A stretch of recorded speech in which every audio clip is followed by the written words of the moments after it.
अलकनंदा नदी अपने रौद्र रूप में दिखाई दे रही है। वाह, यहाँ तक पानी आया हुआ है पूरा। बहुत दिनों से बोला बारिश नहीं लगी है। हाँ, ये पूरा पहाड़ नीचे को आ गया था। लगता है कि अब ये सारी टाइल्स वगैरह तुड़वानी पड़ेंगी। तो सबसे पहले आप सभी को मेरा प्यार भरा नमस्कार। मेरा नाम है आलोक राणा और स्वागत है आप सभी का देवभूमि उत्तराखंड के देहरादून शहर से।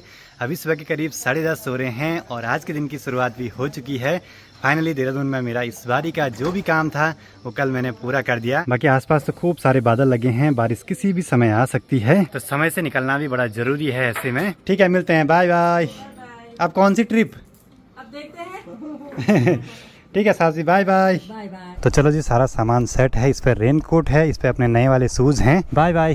तो चलो जी, निकल पड़ते हैं अब यहाँ देहरादून से पहाड़ों की तरफ। इस बारी मैं थोड़ा सा जल्दीबाजी में जा रहा हूँ, कुछ दिनों के बाद वापसी फिर से आना हो सकता है। बस आज मौसम अपना साथ देता रहे। और यहाँ से है लगभग 214 किलोमीटर के आसपास घर का सफ़र। तो सामने इस वाले शोरूम से हमने टाइल्स वगैरह पसंद करी हैं जो कि कुछ दिनों में घर तक पहुँच जाएंगी। अब यहाँ शहरों में उमस भरा अजीब सा माहौल हो रखा है, तो इसमें बाहर निकलना आसान नहीं है भाई।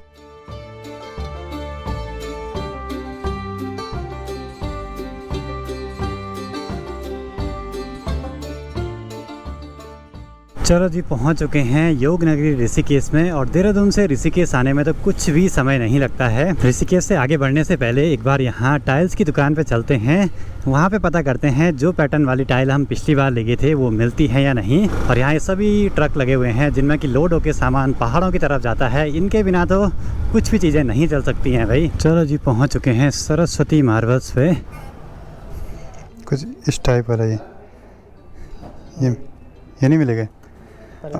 और ये वाला जो कॉलम पे लगा हुआ है खड़े में ना, ये तो बंदी कर दी कंपनी ने। चलो जी, यहीं से ले गए थे, अब यहाँ पे भी नहीं मिली बोला। अब उनका कहना है कि कंपनी ने वो टाइल बंद ही कर दी। जो हमारे कॉलम पे लगी है फर्श वाली हैं वो भी नहीं मिलेंगी बोला, और लोकल टाइल थी। ऋषिकेश के बाद अब पूरा पहाड़ी एरिया है जहाँ मुझे बाइक राइड करके घर तक पहुँचना है। केदारनाथ धाम 223 किलोमीटर और श्री बद्रीनाथ धाम 291 किलोमीटर की दूरी पे अब यहाँ से। अब सबसे बड़ी दिक्कत की बात यह है कि घर की ओर बढ़ते हुए मेरा साइड है पहाड़ की तरफ, तो ऊपर से पत्थर गिरने का लगातार डर बना हुआ है ऐसे में।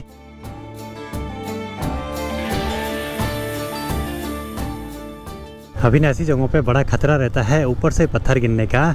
पिछले साल तो यहाँ ये पूरा पहाड़ नीचे को आ गया था, इस साल थोड़ा सा रुका हुआ है अभी तक। अब यहाँ इन 4 धाम की सड़कों को बनाने के लिए ये खड़े खड़े से पहाड़ काटे गए हैं, और ये पहाड़ तब तक टूटते रहेंगे मानसून के टाइम पे जब तक ये स्टेबल नहीं हो जाते हैं भाई। तोता घाटी के इस स्पॉट को बनाने में काफ़ी टाइम भी लगा है, और साथ ही यहाँ मानसून के टाइम पे तो आसान नहीं होता है भाई चलना। वैसे कई सारे स्पॉट बने हुए हैं जहाँ पे सिर्फ एक तरफ की ही गाड़ियाँ आ सकती हैं एक बारी में। सफ़र में आगे बढ़ते हुए ये हम पहुँचे 3 धारा में, और यहाँ पे देखिए बहुत सारी बसें लगी हुई हैं। ये जो बड़े बड़े से भोजनालय यहाँ पे हैं, तो इनमें ही सभी यात्री लोग भोजन करते हैं। बाकी आसपास छोटी छोटी ठेलियाँ लगी हैं जिनमें जलजीरा, नींबू पानी वगैरह सब चीज़ें मिल जाती हैं आसानी से। पहाड़ों के ट्रीटमेंट का काम लगातार जारी है, जिससे कि आने वाले टाइम में ये पहाड़ नीचे ना गिरें। अभी तो ये सफ़र काफ़ी लंबा है, एक बार अपने लिए पानी की बोतल वगैरह खरीद लेते हैं। घर से पानी की बोतल रखना भूल गया था आज। अच्छा, कितने दिन हो गए बारिश नहीं लगी? यहाँ कई दिन हो गए, ये लगा 3-4 दिन से ऊपर हो गया। कुछ नहीं, सूखा। यहाँ का सीन कुछ ऐसा है कि बहुत दिनों से बोला बारिश नहीं लगी है। मतलब ऊपर जहाँ पहाड़ों में जाएंगे वहाँ भी बारिश है, नीचे शहरों में भी बारिश है, पर बीच का एरिया पता नहीं कैसा है, बिल्कुल सूखा सूखा सा माहौल रहता है यहाँ। अब कहीं लोग बारिश से परेशान हैं और कहीं बिना बारिश के, पर यह कि समय समय से सब चीज़ें होना बहुत ज़रूरी है, नहीं तो पूरा माहौल ही बिगड़ जाता है भाई। आगे बढ़ते हुए अभी पहुंचे हैं संगम नगरी देवप्रयाग में, और ठीक नीचे देखिए अलकनंदा और भागीरथी नदी का पवित्र सा संगम। पर आज ना अलकनंदा नदी अपने रौद्र रूप में दिखाई दे रही है, बहुत ही मटमैला सा पानी है।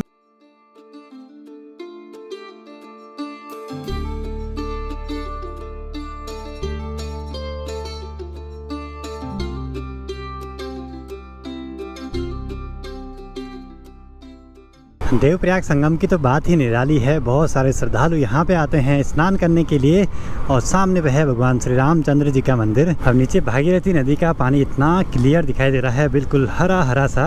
लग रहा है कि इस घाटी में बारिश बिल्कुल नहीं हो रही है। मीटर के पास में ऐसे बोतल रखने से पता ही नहीं लग रहा है कि फ्यूल कितना रह गया है। बिल्कुल सारी डंडी खत्म हो गई है, बस पेट्रोल पंप मिल जाए तो फ्यूल भरवा देंगे। और पहुंच चुके हैं अभी मुलिया गांव में, और लंच का टाइम भी हो गया है, तो यहाँ तक मैं सही टाइम से पहुँचा हूँ अभी। तो एक बार अभी ज़रा रुक के लंच वगैरह कर देते हैं।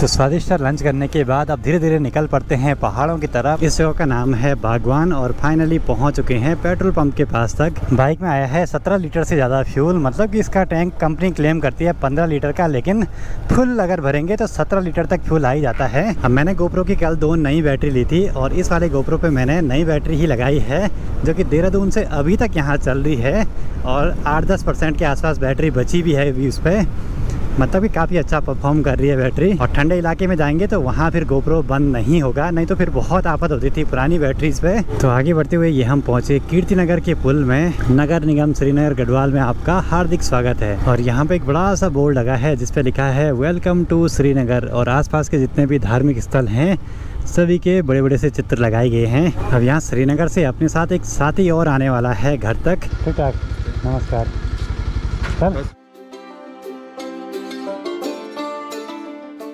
और यहाँ से कैलाश ने भी आना था साथ में, लेकिन वो बोला कल आएगा आराम से घर की ओर। जय माँ धारी देवी। और नीचे देखिए माँ धारी देवी का मंदिर बड़ा ही भव्य दिखाई दे रहा है। और अलकनंदा नदी का पानी तो पूरा मटमैला हो रखा है, शायद डैम में पानी खोला गया है, पूरा पानी आगे की तरफ लगातार बहते जा रहा है, जबकि यहाँ स्टेबल रहता था पानी। अब यहाँ देखिए अलकनंदा नदी का जल स्तर कितना ज़्यादा बढ़ा हुआ है, वाह वाह, यहाँ तक पानी आया हुआ है पूरा। अब ये वाली जगह है सिरोबगढ़ करके, और यहाँ पे तो बस ऊपर से पत्थर गिरने का लगातार डर बना रहता है। बाकी अब यहाँ से मैं अपने डिस्ट्रिक्ट रुद्रप्रयाग में एंटर कर चुका हूँ। नदी में इतना पानी बढ़ गया है कि ठीक नीचे पे एक मंदिर भी है, शायद बजरंगबली जी का, चट्टान के ऊपर से, तो काफ़ी ज़्यादा डूबा हुआ है आसपास का माहौल। तो सफ़र में आगे बढ़ने से पहले एक बार ज़रा रुद्रप्रयाग संगम के दर्शन कर लेते हैं।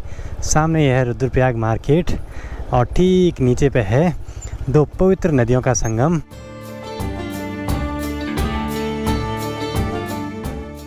आज से यहाँ गस्तेमनी की मार्केट बिल्कुल सुनसान सी हो रखी है, शायद आज यहाँ मार्केट क्लोज रहती है। अब यहाँ पे एक टाइल की दुकान में रुका हूँ, देखते हैं यहाँ वो पैटर्न मिलता है या नहीं। 2x2 वाली है, 2x2, हाँ ये ऐसे वाला है। टाइल्स के डिज़ाइन वगैरह समय समय पे चेंज होते रहते हैं, तो फिर बड़ी दिक्कत है सेम टाइल मिलना, और वो भी हमने आज से 2.5-3 साल पहले लगाई थी। यहाँ से लेफ्ट का रास्ता है केदार घाटी के लिए और मुझे जाना है यहाँ से मद्महेश्वर घाटी की ओर।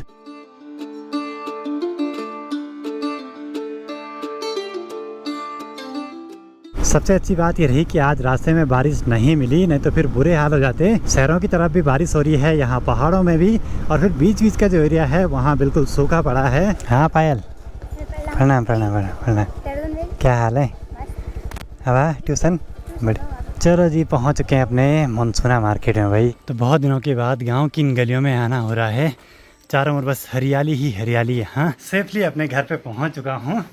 यहाँ पे आने का तो सुकून ही कुछ अलग रहता है भाई। आज मैं इन वाली टाइलों की खोज कर रहा था पर ये मिली नहीं, और साथ ही एक कॉलम वाली टाइल, क्योंकि बगल का एक कॉलम नया पड़ा है नीचे की तरफ। लगता है कि अब ये सारी टाइल्स वगैरह तुड़वानी पड़ेंगी और यहाँ पे पूरी नई टाइल लगानी पड़ेंगी, क्योंकि ये वाला जो डिज़ाइन है वो 3 साल पुराना है और ये लोकल टाइल थी शायद उस टाइम पे, तो फिर ये मिलेंगी नहीं। अब मनसूना मार्केट से बस यहाँ घर तक आते आते बहुत भयंकर पसीना आ गया है।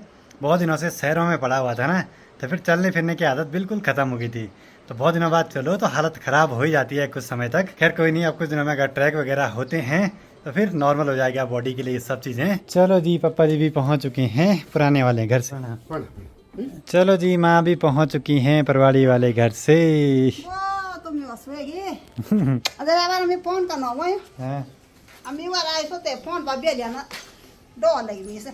इनको यहाँ गर्म लग रहा है, सोचे शहर वालों को कितना गर्म लग रहा होगा। चलो जी अभी मुझे ना बहुत सारे काम करने हैं यहाँ घर पे, फटाफट से निपटाते हैं। कुछ कपड़े वगैरह धोने हैं, वीडियो एडिटिंग वगैरह करनी है।